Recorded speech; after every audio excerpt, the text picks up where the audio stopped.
Denver teachers say they are ready to strike tomorrow after no deal was reached at last night's negotiations with the district. We had a member of the union live in studio earlier this morning. And now we're joined by DPS Superintendent Susana Cordova. Thank you so much for being here. We know that it's been a late couple of nights. Sure. Yeah. So I want to start first with what we just heard from teachers. So here's a little snip from the interview that we had earlier this morning. Really what we want is we want a simple pay structure like every other district has, something that is transparent, something that incentivizes retention of teachers, something that incentivizes professional growth of teachers, because our students deserve to have teachers that stay. I want to get your response to that. Sure, you know, we 100% agree with all of that. And in fact, over the last month that we've been negotiating, we've done so much to provide a proposal that does that. Yesterday, our proposal added $23 million new dollars to compensation for our teachers. Our proposal emphasizes incentives for teachers in our highest poverty schools, something that we know is a real issue, the turnover rate in our high poverty schools. And so we want to get great teachers to come to those schools, and we want to keep them there. It's so critical. We also have new ways for teachers to earn salary increases. You know, I hear people say they want a district salary schedule that looks and feels like every place else. Well, Denver's different. Denver has pro-comp.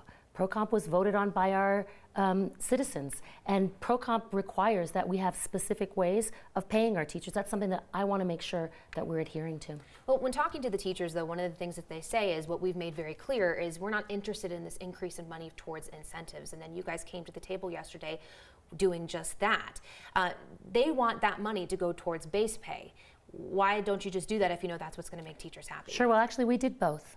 So we brought more money into base salaries as well as more money into our poverty schools. And really it's an issue of equity.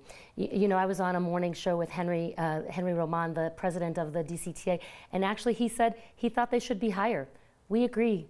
And so we've done the very difficult work of scrubbing our budget to come up with more funds for our teachers, more funds for base salaries, and high incentives to keep our teachers in our highest poverty schools. If you look at the data, and I believe Chalkbeat Colorado looked at some of the data of teacher retention in some of those high priority schools that DPS has listed, a lot of them have seen, I don't want to say less teacher retention, but kind of mixed results from these incentives? Yeah, so actually the majority, the largest number of schools had higher retention. There was a group in the middle that was sort of flat, and then a smaller group that had less retention. We understand that. And in fact, that's part of the reason why we think it's important that we put more money there. I woke up this morning to emails from teachers in those schools saying, thank you. Thank you. Our voice is not being heard, it's not being represented, but it is so important that we honor the work that our teachers in our highest poverty schools are doing. So we know you are willing to negotiate today. We just talked to a DPS member, a DPS union member, I should say, who said, not interested. We've been talking about this long enough and we're going around in circles. So this is probably going to happen on Monday, this strike. What is that going to mean for parents and students? We know that you have, well, I think it's 1,200 substitutes who you're bringing in. Are you going to increase that number, or what's that going to look like? So, you know, I do think it's really unfortunate that the union is preparing to strike. We're ready today to continue negotiating. It seems like what they're ready to do is strike. And if that's the case, that's unfortunate because we don't need to be there. We are ready for tomorrow. We have coverage for all of our schools. We've been really clear with families that we'll give plenty of advance notice. We've already let folks know that we're not going to be able to offer preschool to our 3- and 4-year-olds in any of our district our district managed schools.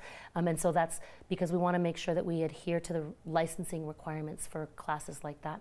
We do have substitute guest teachers as well as district staff who are licensed who will be helping cover in our classrooms. I know you have a session scheduled for today. Obviously you've RSVP'd yes to the negotiating session. The union has not. Is there any chance that you come forward with a proposal and say, here's something new in order to try to draw? Well, the way negotiations work is you need to have 2 people at the table.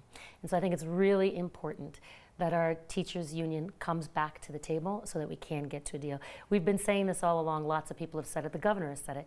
This ends with a deal. And the whole question is, does it end with a deal before there's a strike or after there's a strike? I think it's too important to waste time. The union has said they're not ready to meet until Tuesday. Well, I don't get that. We're ready to work today. Let's talk once again about Monday, and we want to know what's happening inside of schools again. So this is something that our viewers have been kind of concerned about. Sure. If you want to take a look, Brown International Academy wrote this on their Facebook page, that they're going to use large spaces like an auditorium, a gym, and hallways for classes using curriculum that's been provided by the district. What does that curriculum look like, and how can a kid learn in a hallway? Sure. So that's not our plan. So I want to make sure our parents know that is not what we'll be doing. We have provided lessons for all of our schools that cover all grade levels, all core content areas, art, music, PE. The lessons are developed by experts in literacy, in math, using resources that are aligned to the grade level expectations. It's not going to be a normal day. I don't want to pretend like that's the case. Anytime students, teachers aren't in class, it's not a normal day. And obviously, there'll be lots of disruption outside of our schools. We're going to do everything that we can to keep the inside of our schools focused, safe, and educational. Will the public get to see what's going on inside? Will you allow cameras inside? Well, you know, we generally don't have lots of people inside of our schools taking pictures. Our goal is to make sure that it's a safe environment, and so we're working on plans for how that'll look. I should ask the media in general. Would you allow the media inside? You know, we're working on plans for that right now. Okay, good. All right, Superintendent Susana Cordova, thank you so much for joining us this morning and answering all these questions. Thank you. Appreciate it.